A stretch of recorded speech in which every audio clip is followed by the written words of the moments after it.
Hey guys, just wanted to give you a quick follow-up on the Lotus video the other day because it was dark. Yeah, we couldn't really see everything, so I just wanted to give you more of a close-up so you can see what goes on with Lotus and how to get them to propagate. Well, not propagate, but how to get them to grow out.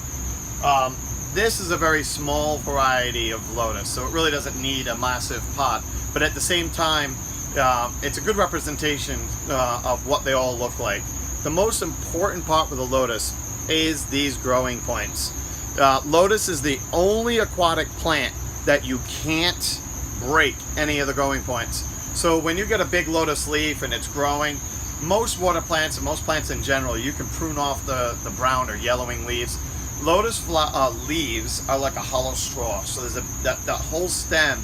If you cut them off and try to trim off a brown leaf below water level, that water is going to follow that stem right down and kill this tuber, which then kills your plant. When we're planting Lotus, it's the same exact precautions. You can see it's got 1, 2, 3, 4, 5 growing points just waiting to explode. But if in the process of physically planting, if we break one of these off, that water can go right down that tuber and kill the tuber before we even get started. And so the other important thing to watch for is you cut end of a tuber where it was trimmed off, like this was growing in a pot and it got trimmed off. This is your growing point. So when we're planting them, we really want to offset them. Put the cut part here, get your growing point. That way the growing point is growing out into the center of the pot. That is the same for anything that has a bulb or corm, with water plants especially. So I'd say irises the same way. They have a little corm rather than a bulb, and it grows in one direction. So to make sure that it's in the center and looks good, we off-center it. But you can see with these Lotus, these were planted the other night. This one needs a little bit more water in it. At the beginning, we're just using a heavy topsoil, and then the growing points are out here. The tuber is this big. But normally on this side, we're gonna stop filling all these pots and keeping the water higher. Within a couple weeks time, that's gonna start showing signs of growth. And actually, it's only been a few days, and these are already starting to stretch out a little bit. And once they get up and running, they're going to grow really fast. But the key is no fertilizer at the beginning. So the first couple weeks, all it's going to do is send out runners and what we call floating leaves. The leaves are going to just be floaters right at the surface, not up above. Those who know the Lotus, I mean, some of them can get quite large.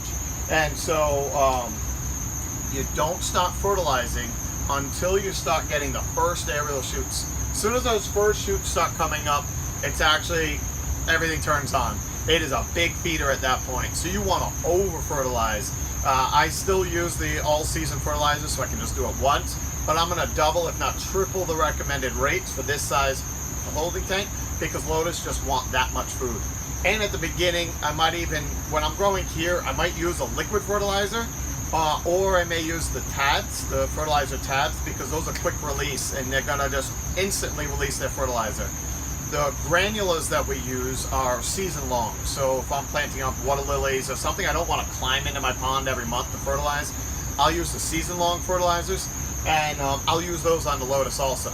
But because it's a slow release, almost like an Osmocote type product, it's gonna take a while for that to start releasing.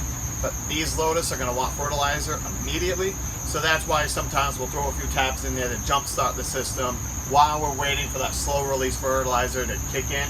But that's it. Lotus are pretty easy. You just have to be patient. Most people throw out Lotus well before they ever stop breaking dormancy, and they get a bad rap for that. A lot of people think that Lotus are a wimpy plant, that they're not going to survive the winter, and that they're really expensive. The reason for that is just because they're the last plant to break dormancy.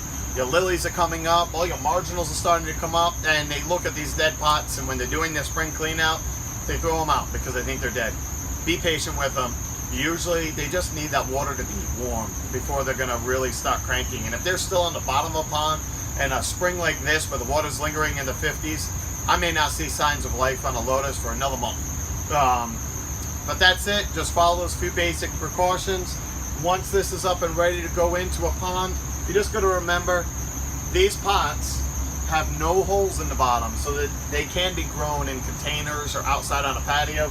But when you go to put your Lotus in a pond, you have to make sure that the Lotus is down below water level.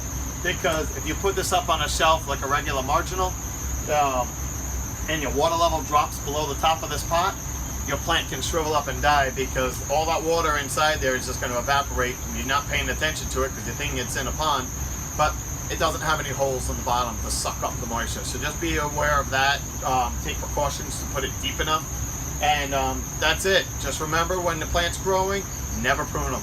Let those leaves shrivel up and almost fall off on their own before you trim them. All right? Good luck.